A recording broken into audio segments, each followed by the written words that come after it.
Assalamualaikum warahmatullahi wabarakatuh. Perkenalkan, saya Dina Aprilia Arangsari dari kelas Produksi Ternak Unggas D. Di sini saya akan menyampaikan tentang praktikum acara ketiga, yaitu anatomi ternak unggas. Tujuan dari praktikum acara ketiga ini yaitu yang pertama, mengetahui organ eksterior dan organ pelindung pada unggas. Yang kedua, mengetahui organ pencernaan, reproduksi, respirasi, dan ekskresi pada unggas. Yang ketiga, mengetahui penyakit yang biasanya menyerang ternak unggas yang ada kaitannya dengan anatomi.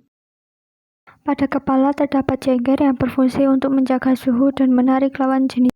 Kemudian terdapat paruh yang berfungsi untuk mengambil makanan. Selain itu terdapat lubang hidung, mata, cuping, dan juga leher. Lalu terdapat sayap yang berfungsi untuk keseimbangan. Kemudian terdapat kaki yang berfungsi untuk bergerak dan tertutup sisik sebagai pelindungnya. Setelah itu terdapat bulu yang berfungsi untuk melindungi tubuh dari pengaruh buruk lingkungan sebagai isolator dan juga perhiasan. Dan yang terakhir yaitu kulit yang berfungsi untuk melindungi tubuh dari pengaruh suhu dan mencegah masuknya mikroorganisme ke dalam tubuh.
Organ pencernaan yang pertama yaitu paruh.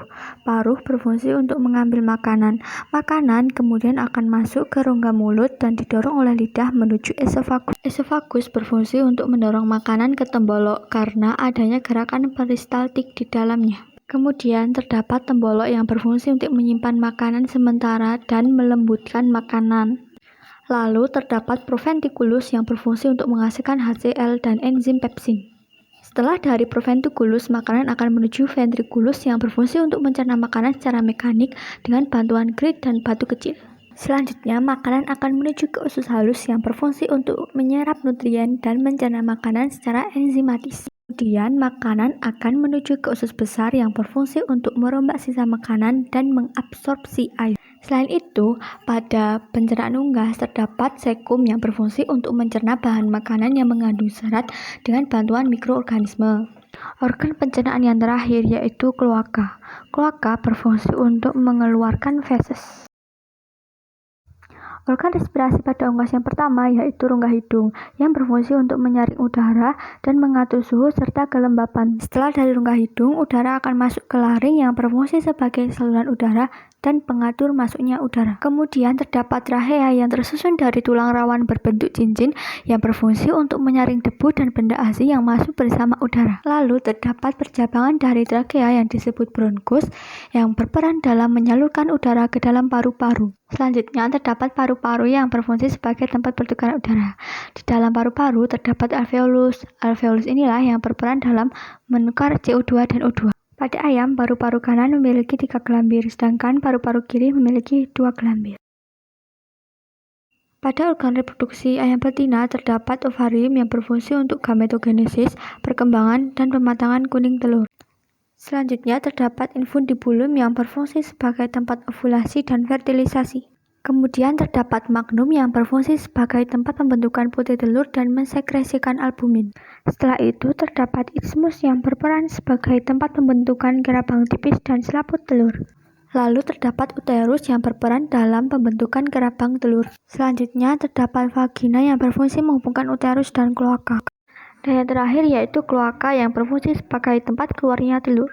Pada organ reproduksi jantan, terdapat sepasang testis yang berfungsi untuk menghasilkan sel gamet jantan atau sperma dan hormon reproduksi jantan, yaitu hormon testosteron. Selanjutnya terdapat epididymis yang berfungsi sebagai saluran sperma, tempat pemasakan, serta penyimpanan sperma. Kemudian terdapat vas deferens yang berfungsi sebagai saluran sperma dan sebagai tempat menyimpan sperma sebelum diejakulasikan. Dan yang terakhir yaitu papila yang berfungsi sebagai alat kopulasi. Ginjal berfungsi untuk tempat pembentukan urin serta mengeluarkan urin, mengontrol volume cairan tubuh dan konsentrasi elektrolit, serta mengatur aktivitas metabolisme. Selanjutnya terdapat ureter yang berfungsi untuk menyalurkan urin langsung ke kloaka bagian urodeum karena ayam tidak memiliki kantong urin. Penyakit yang menyerang ternak unggas dapat dibedakan menjadi 4. Yang pertama yaitu penyakit viral atau penyakit yang disebabkan oleh virus. Kemudian penyakit bakteri atau penyakit yang disebabkan oleh bakteri. Selanjutnya terdapat penyakit mikal atau penyakit yang dapat disebabkan oleh jamur. Dan yang terakhir yaitu penyakit parasit atau penyakit yang disebabkan oleh parasit. Contoh penyakit yang sering menyerang ternak unggas yang pertama yaitu avian influenza atau AI. AI merupakan penyakit yang disebabkan oleh virus influenza. Gejala yang ditunjukkan pada ternak yang mengalami penyakit AI yang pertama yaitu keluarnya cairan dari mata dan hidung. Kemudian ada pembengkakan di muka dan kepala. Kemudian ternak mengalami diare, batuk, bersin, dan ngorok. Kemudian gejala lain yang dapat ditunjukkan yaitu jengger, pial, kelopak mata, dan juga telapak kaki yang berwarna keunguan. Pencegahan yang dapat dilakukan agar ternak tidak mengalami penyakit AI yaitu dengan vaksinasi. Yang kedua yaitu penyakit Newcastle disease atau ND. ND disebabkan oleh virus. Penyakit ND ini merupakan penyakit yang menular. Gejala yang ditunjukkan pada ternak yang mengalami penyakit ND yaitu gangguan pernafasan, gangguan pencernaan, dan juga gangguan syaraf. Kemudian penyakit ND ini dapat menyebabkan mortalitas yang tinggi. Pencegahan yang dapat dilakukan agar ternak unggas tidak mengalami penyakit ND yaitu dengan vaksinasi secara teratur. Yang ketiga yaitu penyakit CRD atau Chronic Respiratory Disease. Penyakit ini disebabkan oleh virus yang menyerang organ pernafasan. Gejala klinis yang ditunjukkan antara lain keluarnya lendir dari lubang hidung, kemudian adanya radang pada konjungtiva sehingga mata membengkak dan berair atau infeksi. Kemudian terjadi infeksi pada trachea serta penurunan konsumsi ransum. Pencegahan yang dapat dilakukan agar ternak tidak mengalami penyakit CRD ini yaitu dengan manajemen litter dan juga sirkulasi kandang yang baik. Yang keempat yaitu penyakit IBD atau Infectious Bursitis Disease atau yang disebut juga dengan gumboro. Penyakit ini disebabkan oleh virus. Gejala yang ditunjukkan oleh ternak yang mengalami penyakit IBD ini yaitu lemas, sayapnya menggantung, dan juga diare. Pencegahan yang dapat dilakukan yaitu dengan vaksinasi. Sedangkan pengobatan pada unggas yang mengalami IBD tidak ada obat yang efektif, namun ternak dapat diberi perlakuan yang baik seperti pemberian pakan yang ditambahkan dengan vitamin, mineral, elektrolit, dan juga antibiotik, serta mengurangi protein di dalam ransum. Sekian penyampaian dari saya. Apabila ada kesalahan dan kekurangannya, mohon maaf. Wassalamualaikum warahmatullahi wabarakatuh.